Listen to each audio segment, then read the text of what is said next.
Hi, welcome to the Bible Bloodhound. I'm Tim, and this is Bob. Say hi, Bob.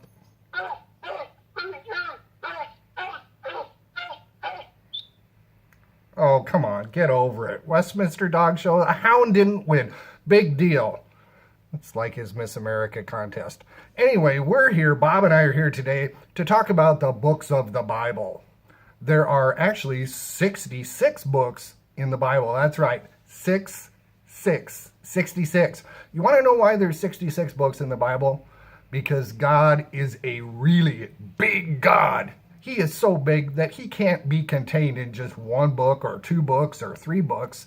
He needs 66 books to reveal himself and his plans and his purposes to people. That's you and me.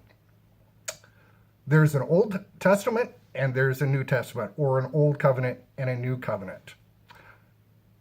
It's a healthy way to look at Scripture, to consider it as kind of a unfolding drama of redemption, in which God, in his love and in his grace, is wooing lost humanity back to himself. And it finds its fulfillment and its culmination in Jesus Christ. So, at the beginning of the Bible, we have creation, we have humanity falling into sin and disobedience. And then the rest of the scripture is this God wooing people back to himself in all kinds of ways across history. And then we have Christ's cross and resurrection, his redemptive events that draw us back to God. And by faith, through grace, we can enter into this wonderful relationship with God. So the Bible is all about God. There are a lot of people in the Bible. There are several writers of the Bible.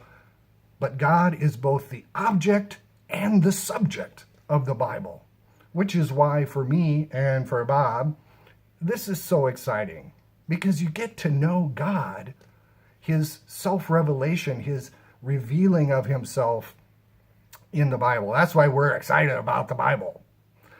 So rather than go through all the books of the Old Testament, maybe I'm just going to sing a little tune for you. Maybe you recognize the tune to help us remember the New Testament books. Matthew, Mark, and Luke, and John, Acts, Romans, 1st and 2nd Corinthians, Galatians, Ephesians, Philippians, Colossians, 1st and 2nd Thessalonians, 1st Timothy, 2nd Timothy, Titus, Philemon, Hebrews, James, and 1st Peter, 2nd Peter, 3 John, Jude, and Revelation.